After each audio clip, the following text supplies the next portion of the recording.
On va parler d'une catastrophe naturelle, non pas naturelle, catastrophe écologique, c'est ça, pardon, qui est arrivée aux États-Unis, East Palestine, dans Ohio, en Cincinnati, qui quelque chose que je trouve qu'on devrait en parler plus.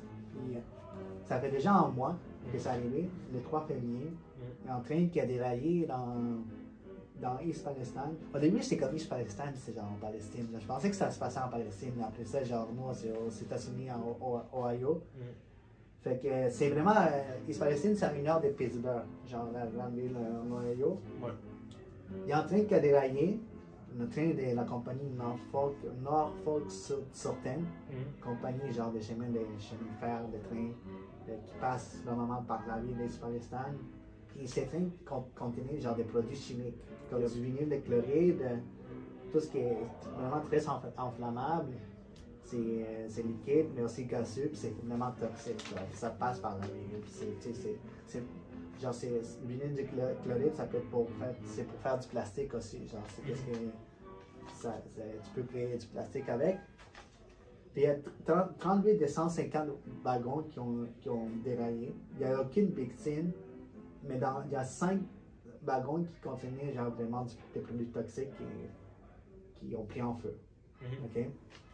Ouais. Et la réaction des forces, je pense que c'est la police, mais des forces de l'ordre qui étaient présentes sur place, c'est plutôt que de prendre le risque que, comment dire, tout se déverse, ils ont pris la décision de brûler le reste. Ouais, ils ont décidé qu'ils se déversent dans la terre et tout, ils ont décidé de brûler ça, mais le truc c'est quand ils ont brûlé ça, maintenant tous les produits chimiques toxiques, ça monte dans l'air, puis après ça va retomber en termes de pluie, acide, puis ça tombe dans les courants d'eau, puis là après ça, mais ça peut affecter genre vraiment l'écosystème, parce que quand c'est arrivé, genre le pluie acide, tous les contenus à tomber sur le sol et tout, ça a tombé dans l'eau. On a découvert qu'il y avait plein de poissons qui sont morts dans l'eau, genre. Ouais, il y a des vidéos qui ont circulé, là, le type qui criait que c'est pas de la pluie, c'est de l'acide. La vidéo avec les poissons qui ont été relevés. Ouais, exactement. Tu sais, parce qu'il y avait vraiment tu voyais que les poissons étaient morts, fait que tu voyais des choses qui n'étaient pas normales, genre. C'était déjà des produits chimiques. Là, ils ont brûlé ça, fait que ça a encore brûlé ça. Fait qu'à mettons, dans cette ville, il y a 5000 habitants. Il y a les 2000 personnes ont été évacuées, mais ils ont pu retourner genre, dans la ville après. Puis le secrétaire des transports des États-Unis, Peter Buttigieg, a pris quand même 10 jours à parler de la situation, genre. Ça a pris quand même beaucoup de temps avant qu'on en parle dans les médias, je ne sais pas pourquoi. C'est quand même une grande catastrophe écologique qui m'a même affecté, genre, qui a fait vraiment aussi le Canada, parce que c'est à côté.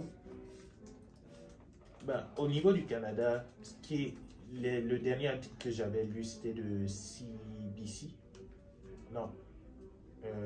C'était CBC qui disait que l'Ontario ne devrait pas être affecté. OK. Mais c'est sûr que on parle de matériaux qui sont classés comme cancérigènes. Ouais. D'après moi, on ne va pas voir de conséquences directes dans les premières années.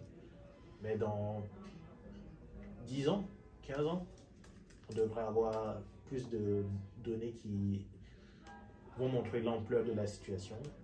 Exactement, parce que tu sais, ça a quand même été déversé proche des lacs qui viennent qui passent par l'Ontario, parce que ça va être proche.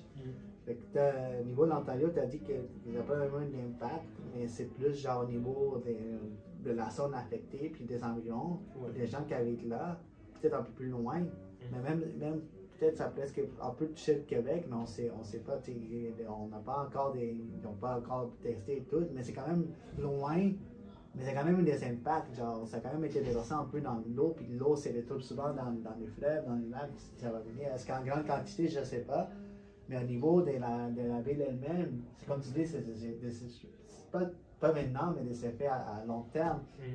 Tous ces produits chimiques, il y en a qui causent du cancer du foie à long terme, des maladies. Puis, à ce qu'il paraît, au niveau du déraillement du train, c'est vraiment une lacune du système ferroviaire aux États-Unis. Genre, c'est vraiment genre manque de personnel, un manque de genre au niveau de la sécurité, ils sont vraiment lax, ils sont pas stricts du tout. C'est une surveillance inefficace, puis sur une industrie autosurveillée. C'est un manque d'aide. C'est vraiment, il n'y a vraiment pas assez de gens pour surveiller tout ce qui se passe au niveau de la sécurité. Fait que, je ne sais pas pourquoi on en a parlé. Je ne sais pas pourquoi on n'a pas en parlé dès que ça allait arriver. Ça a pris quand même genre 2 ou 3 semaines avant que les premiers médias en parlent. Sur Twitter, ça en parlait, genre sur TikTok. Et même maintenant, les gens ils continuent à se poser des questions. Puis je pense que récemment, parce que c'est quand même il y a un mois que ça allait arriver, là, on est déjà au mois de mars, ça est arrivé au 3 février. Il y a même un représentant de la compagnie ferroviaire. Comment ça s'appelle? Norfolk Southern, qui est allé voir dans la ville, puis il s'est fait sortir, genre, il n'a pas été capable, genre, de parler, parce que les gens étaient vraiment fâchés, genre. Ouais, me semble, de ce que j'avais lu, c'était, il refusait de boire l'eau qui venait de la, comment ça s'appelle, de la zone, là. Il prenait de l'eau en bouteille, des trucs du genre, et puis les gens ont mal pris ça, parce que, of course, non. Les bouteilles d'eau, Ouais. il venait de cette zone, il les vendait genre de l'eau. Non, parce qu'il est venu pour faire un discours. Ouais. Et puis il a amené des bouteilles d'eau pour pas boire l'eau qui était de la zone. Mais oui. C'est que. Mais quand même, et tu c'est demandes logique aux gens pour lui, genre, mais genre, il devait, tu sais, mais les gens, ils sont pris avec cette eau-là contaminée. Ça montre justement comment les gens sont, comment dire, certaines personnes qui travaillent dans des compagnies de cette taille sont déconnectées de la réalité des gens qui vivent sur place. Est-ce qu'il va y avoir des répercussions contre ces compagnies? Il y aura ils seront sûrement chargés de faire le nettoyage. Mais je pense qu'ils vont sûrement, aux États-Unis surtout, là, les gens de la communauté vont sûrement se mettre pour créer genre, une espèce de procédure judiciaire. Tous ces gens affectés sûrement. Puis... Oui, mais je sais pas. Ok, comment dire? La réaction des États-Unis face à ça, ça me donne pas beaucoup d'espoir pour le moment. Parce que là, on parle de quelque chose qui s'est passé aux États-Unis. D'une compagnie qui est aux États-Unis. Oh, je ne sais pas si tu es familier avec l'histoire de Shell. Non. Ok. Shell, compagnie anglaise, elle a fait beaucoup d'exploitation du pétrole dans des pays comme le Nigeria, des trucs du genre. Et ça a pollué le fleuve Niger. Fait que même, il y a plein de documentaires qui ont été faits là-dessus. Tu peux voir que les poissons meurent, les gens qui dépendaient des activités du fleuve, ils perdent leurs moyens de plus en plus. Là. Ça crée des famines, des trucs du genre. Et Shell, ça fait des années qu'ils ont joué dans soit du lobbyisme avec la politique locale, soit ils ont fourni même des armes à certaines personnes. Il y avait un activiste nigérien, je ne sais pas si c'est nigérien ou nigérian, qui faisait de la mobilisation pour essayer d'obliger Shell à assumer les conséquences de tout ça. Il a été assassiné. Ensuite, il y a eu plein de personnes qui ont poursuivi Shell en justice. Même à ça, c'est encore en cours de traitement. Ça fait des années que ça dure. Ça, si aux États-Unis, il n'y a pas de conséquences pour quelque chose qui se passe dans des grandes villes avec une compagnie américaine, il y a zéro espoir pour Shell. Maintenant, je pense qu'aux États-Unis, c'est différent. Je pense que les nombres d'argent qu'ils vont pouvoir faire sur ça, et puis les avocats, ils s'en livrent, genre, de voir qu'ici, ils vont faire, genre, ils vont regrouper des gens, comment tu dis ça, genre... Une action collective. Une action collective. Ouais. Là, ils vont, ça va durer des années sûrement, là. Mais ils vont finir par l'avoir, là, parce que sûrement, il y a des gens qui sont déjà en train des procédures, là. C'est quand même une grosse catastrophe, il va y avoir des impacts à long terme. Il y a des gens qui s'en livrent déjà, là, sont déjà en train. Si on réussit à faire ça contre l'industrie du tabac, ils vont finir par le faire comme une compagnie ferroviaire. Fait que, bon, ça, les États-Unis, j'ai pas de problème, là, leur système légal, et juste quand l'argent est en jeu, les meilleurs avocats vont arriver juste pour qu'ils vont prendre un certain montant. Mm. Mais écoute, même Donald Trump a déjà allé, qui se présente candidature 2024, il est déjà allé faire un tour à Israël-Palestine, puis vraiment dire que il est allé voir les gens, puis il a critiqué Joe Biden qui est allé en Ukraine à la place des Israéliens. Ça fait déjà un mois, puis Joe Biden n'est pas encore allé en Israël-Palestine, je ne sais pas pourquoi. Au niveau de ça, je trouve qu'il devait aller au moins se présenter là. Je ne sais pas pourquoi il ne l'a pas fait. Les républicains disent qu'il est plus occupé à des affaires internationales qui se passent. Mais je trouve que s'il arrive quelque chose comme ça, le président devait aller quand même dans la sonde, genre. Ouais. Ben, il doit y aller, oui. Est-ce que c'est le meilleur timing? Je ne sais pas. Mais comme, s'il arrive de quoi, il faut qu'il quand même. Ouais, mais qu'est-ce que ça changerait que Joe Biden soit allé là le jour 1? En support, pas du jour 1, mais quand même, ça fait un mois déjà. C'est un support que le président dit il arrive de quoi quand même assez gros. Ouais. Je vais être là, les gens de la communauté, les gens des. C'est quand même pour. Ok, je dis pas pour la communauté, mais oui, c'est quand même une bonne affaire pour les élections à Ohio. Ok, voici ce que j'en pense. En termes de. Si on parle de popularité politique, oui, il pourrait y aller. En termes d'efficacité politique, je pense que ça reste le meilleur choix de la situation qu'on a actuellement. C'est juste que, comment dire, Trump, il prépare sa campagne. So, of course, il va utiliser des arguments qui mettent Joe Biden dans une position antagoniste. Ouais. Mais la grosse partie, la grosse responsabilité, c'est plus par rapport à Pete Buttigieg. Oui, c'est celui qui s'est charge de tout ce qui est transport. Oui. Oui.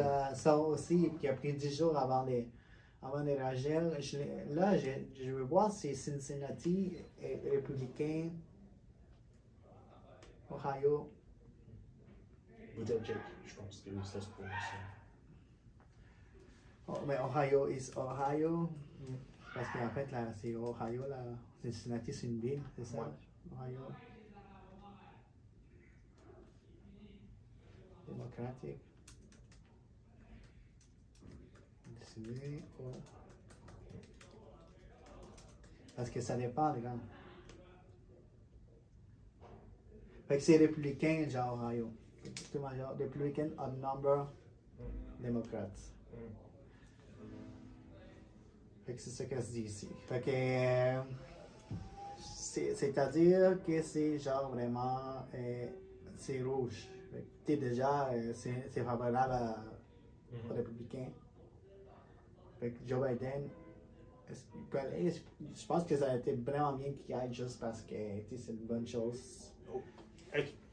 Mon truc, c'est les déplacements, surtout quand tu parles de quelqu'un qui est le président, il faut vraiment que ce soit, comment dire, une catastrophe immédiate plus.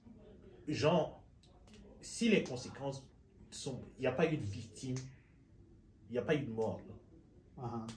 Fait que c'est plus une mobilisation des infrastructures, d'envoyer les personnes qui sont compétentes pour réparer la situation. S'il y avait eu, ne serait-ce que un mort, ouais, peut-être. Mais tu sais que ça quand même, genre, quand même, là, pas en moi, là, genre, qu'ils se rendent là-bas pour voir la situation actuelle. C'est certain qu'ils ont envoyé ceux qui devaient être là avant, qui sont déjà allés voir la somme, puis tout. Mais genre, puis tu sais, Donald Trump, comme tu dis, c'est pour sa campagne. C'est en état déjà républicain pour sa campagne, parce qu'ils vont choisir les prochains représentants républicains pour la présidence des États-Unis. Fait que là, il est en mode campagne électorale. Joe Biden, peut-être qu'il n'a pas vraiment besoin. Mais tu sais, c'est pas tant qu'il en a pas besoin, c'est que. As-tu vu le processus qui a été mis en place pour qu'il aille en Ukraine? Oui, tu sais, on a parlé vraiment top secret, tout. C'était une grosse affaire. Peut-être on va pouvoir discuter au prochain podcast. Là. Ouais. Mais oui, lui, il est allé. Quand Donald Trump est allé en Israël-Palestine, en Ohio, lui, il est allé en Ukraine. C'est comme deux choses différentes, parce que c'était la première année de l'anniversaire de la guerre d'Ukraine, qu'on va parler au prochain podcast, je pense, de ça. Fait que, oui. Écoute, ça va avoir un impact vraiment, genre, un impact vraiment assez gros, surtout dans cette dans cette ville, dans cet État américain, aux environs.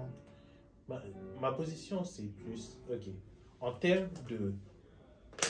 j'ai l'impression que les gens qui ont voté pour Joe Biden, c'est plus des gens qui s'intéressent à la politique en termes, comment dire, de décision à long terme, que Donald Trump, c'est un président qui a été très populiste. Il prenait des décisions pour répondre à des préoccupations assez immédiates des Américains. Et il a fait campagne là-dessus. Ouais. Fait que c'est une suite logique de leur style politique. Oui, d'aller voir les gens américains dans cette petite ville américaine, genre d'être là pour continuer son branding du gars du peuple. Oui. Et d'après moi, si Joe Biden s'était pointé à East Palestine, il aurait gagné des points auprès des gens qui s'attendent à une politique plus populiste. Ceux qui sont plus, genre, milieu, genre, Même, non, plus des gens qui sont dans le camp de, comment dire, qui veulent qu'il y ait des actions concrètes tout de suite, mais dans sa base politique, les gens qui ont voté pour lui, la majorité se poserait juste la question, what the fuck, qu'est-ce que tu fais là? Mais récemment, il y a des nouvelles, je commence plus en plus à des démocrates élus qui demandent que Joe Biden se rende à East Palestine. Of course, parce que... Ça fait déjà un mois. Là, ouais. Là c'est nécessaire, là, c'est comme une grosse affaire. Nécessaire. C'est populaire.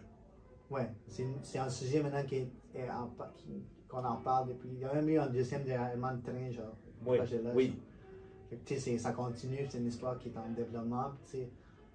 Est-ce que ça va affecter pour les prochaines élections? On ne sait même pas si Joe Biden va se présenter aux prochaines élections encore. Est-ce que ça va avoir un effet sur son parcours électoral pour 2024 s'il se présente? On va voir, mais vraiment, c'est un sujet qu'on va encore entendre parler, genre dans 20-30 ans, des répercussions qu'il y a eu, néfastes que ça a eu, genre. Oui, d'après moi, ok. Mais on fait ça souvent, des projections, là, mais logiquement, je voudrais que Joe Biden se présente parce que, en termes de ses résultats, il a pris beaucoup de mesures, que ce soit au niveau de la dette étudiante, que ce soit dans sa politique internationale, qui montrent une certaine efficacité. Mais il y a plus de chances que Trump gagne, juste à cause du vote populaire. Ouais, non, c'est ça. Il y a quand même des choses qu'il a faites, comme tu dis, au niveau de la dette, au niveau genre des infrastructures américaines. Il y a mis beaucoup d'argent sur ça pour les infrastructures. Il y a aussi au niveau genre tout ce qui est medical care, tout ça. Mais Donald Trump aussi, tu n'as pas gagné pour lui. Là. Oui. On ne sait pas encore si Ron DeSantis va se présenter. Ouais. À ce qu'il paraît, ça se peut qu'il se présente. Il va y avoir un lancement des livres bientôt. Peut-être que ça va être un sujet qu'on va discuter s'il se présente. Il va lancer son livre. Là aussi, il y a Ron DeSantis est en guerre contre Disney, en Floride. Fait que là, c'est bien vu pour tout ce qui est. Lui, il était anti-woke. Fait que là, il y a ça, lui aussi, qui joue dans Donald Trump. Puis il y a déjà une autre madame qui s'est lancée, là, qui a lancé sa candidature officielle dans le parti, je ne sais pas c'est quoi son nom, qui a été dans l'administration de Trump. Okay.